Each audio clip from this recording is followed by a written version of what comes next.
Samajwadi party की तरफ से टिकटों का वितरण जारी हो चुका है। दूसरी लिस्ट जारी हो चुकी है, उसमें भी कई सारे नेताओं को टिकट मिले हैं, लेकिन टिकट जारी होने के बाद भी विवाद भी खड़ा हो चुका है।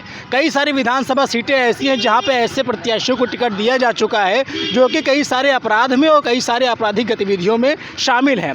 ऐसी एक विधानसभा सीट है जिसका नाम लम्हुआ है और ये सुल्तानपुर ज़िले की है। वहाँ पर टिकट दिए जाने से नाराज़ उनके जो कार्यकर्ता है, कुछ एक वहाँ से तैयारी कर रहे थे। प्रसपा के एक कार्यकर्ता हैं।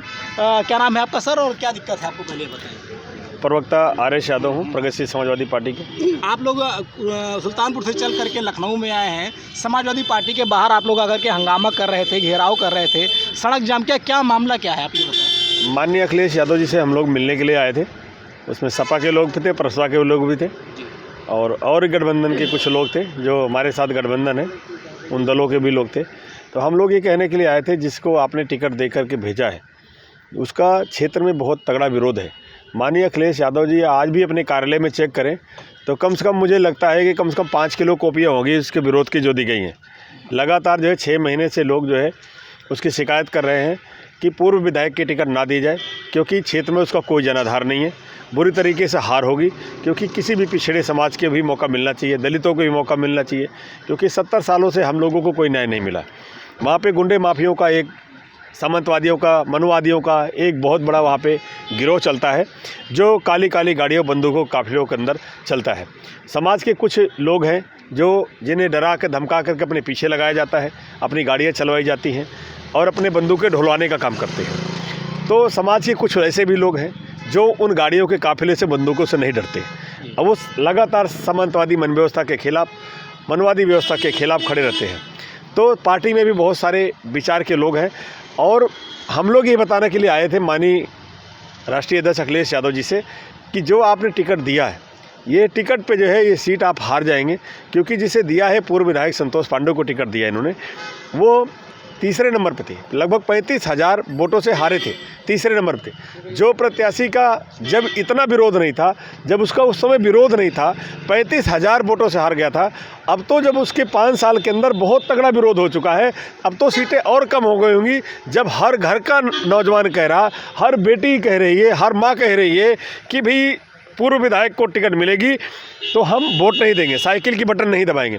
हम घर घर जा रहे हैं और ये कह रहे हैं कि इस बार टिकट चेंज होगी, इस बार टिकट चेंज होगी, अब की इस बार न्याय होगा, लम्हुआ की जनता के साथ न्याय होगा, आप लोगों को सम्मान मिलेगा। दलितों के किस तरीके से वहाँ पे अत्याचार होता है, किस तरीके से उनकी बेटी बहनों के साथ अत्याचार होता है, पिछड़ों के साथ भी वही हालात है। लगातार हमारे नौजवानों की हत्या, समाज के बुद्धिजीवियों की हत्या लगातार हुई है। आप लोग आरोप लगा रहे हैं जो संतोष पांडे जी जिनको टिकट मिला है समाजवादी पार्टी की तरफ से, कुछ आपराधिक गतिविधियां बता रहे, कई सारे लोगों की हत्याओं का मामला भी दर्ज है। क्या मामला है? बिल्कुल, राजदेव की हत्या, वासुदेव की हत्या, तमाम हत्याओं में नामजद अपराधी रहे हैं। लगातार इन पे आरोप भी लगते रहे, गुंडागर्दी, उगाही करना, अपने बाहुबल के दम पर जो है, चाहे वो बीडीसी हो, चाहे ग्राम प्रधान हो, चाहे वो कोटेदार हो, डरा धमका के अपने फेवर में करना। जहाँ पे एक न्याय की बात है, जहाँ पे एक विचार की बात है, वहाँ पे नहीं है। उसके गुंडागर्दी के तरीके से वहाँ पे लोग त्रस्त हैं और लोग डरते हैं। उसके नाम लेना भी उचित नहीं समझते हैं, उसका विरोध करना भी उचित समझते हैं, क्योंकि विरोध करने वाला, आवाज़ उठाने वाला अब सोचता है कि हमको या तो गाड़ी चढ़वा देगा, या तो हमको मरवा देगा, या तो किसी मुकदमे में फंसा देगा, या तो हमारी हत्या करा देगा। तो हम लोग जब अपने सर में कफन बांध रखे, ना हम डरते हैं, ना घबराते हैं, ना जेल जाने से डरते हैं, और निश्चित रूप से इनका बाहुबल ख़त्म करके ही दम लेंगे। और पूरी कोशिश ये है कि ये बुरी तरीके से हार के जाए, हर बूथ पे हारे, और हम किसी भी दलित पिछड़ों को पकड़ के उसको जिताने का काम करेंगे।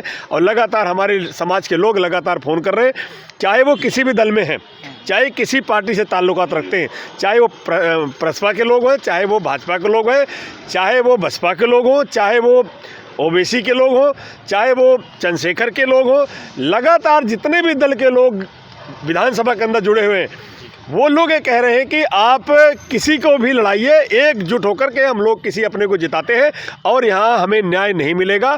माननीय अखिलेश यादव जी, हम लोगों को उम्मीद थी 70 सालों में शायद हम लोगों को न्याय मिलेगा। और जिलाध्यक्ष, विधानसभा अध्यक्ष समाजवादी पार्टी के लोग लगातार इनको लेटर लिख के दिए कि एक बार पिछड़े समाज को भी मौका दिया जाए। तो एक बार ये बताइए, जब आप लोग यहाँ धरना प्रदर्शन कर रहे हैं, पार्टी कार्यालय का घेराव कर रहे हैं, तो क्या आपने शीर्ष नेतृत्व से कोई शिकायत की, कोई लिखित उनसे शिकायत दर्ज करवाई है सीधे आकर के यहाँ पे? नहीं, हम लोगों ने शिकायत भी दर्ज कराई और बाकायदा एफआईआर की कॉपी भी दी। राजदेव यादव के लड़के आए थे, उन्होंने बाकायदा न्यूज़ कटिंग भी दी कि देखो हमारे पिताजी की हत्या करने वाला ये व्यक्ति है। उन्होंने रिटर्न में भी दिया सारा कुछ। देने के बाद हमारे कुछ समर्थकों ने, विधानसभा के अलग अलग प्रत्याशी के समर्थकों ने, हमारे ही नहीं अलग अलग प्रत्याशी के समर्थकों ने लगातार जो है वहाँ पर लोग नारे लगाए, माननीय अखिलेश यादव जी होश में आओ और टिकट हमारी बदली जाए। 190 लम्बा विधानसभा में संतोष पांडे को जो टिकट दी गई है उसे बदला जाए और उसके बाद जो आपकी लिस्ट है उसमें से किसी को फाइनल कर दिया जाए। हमें नहीं कह रहे कि हमें टिकट दी जाए, लेकिन ऐसा क्या है उस व्यक्ति में जो टिकट उसी को दी जाएगी है कि लगातार जो है मान लीजिए जैसे आप लोग यहाँ विरोध प्रदर्शन कर रहे हैं, आप लोग की गिरफ्तारी भी हुई, थाने में भी आप लोग आए, अगर टिकट वापस नहीं होता है तो आप लोग ज़मीन पे काफ़ी टाइम से काम करते, तो उस स्थिति में आप क्या करेंगे? 10 का शासन 90 पर नहीं चलेगा। बाबू जगदेव प्रसाद कुशवाहा ने कहा था 10 का शासन 90 पर नहीं चलेगा।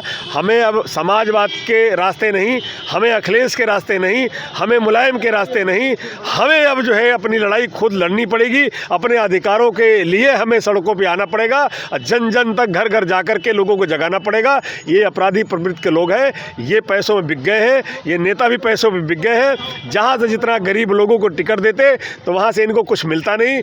जो अमीर लोग हैं, जो चांदी का मुकुट, सोने का मुकुट चढ़ा रहे हैं, जो परशुराम का फरसा लहरा रहे हैं, इस परशुराम के फरसे से हमें क्या फ़ायदा है, समाज को क्या फ़ायदा है, विधानसभा को क्या फ़ायदा है? माननीय अखिलेश यादव जी पढ़ लिख करके भ्रमित हो चुके हैं। कम से कम इन्हें बाबा साहब अम्बेडकर को पढ़ना चाहिए, पेरियार को पढ़ना चाहिए, बाबू जगदेव प्रसाद कुशवाहा को पढ़ना चाहिए।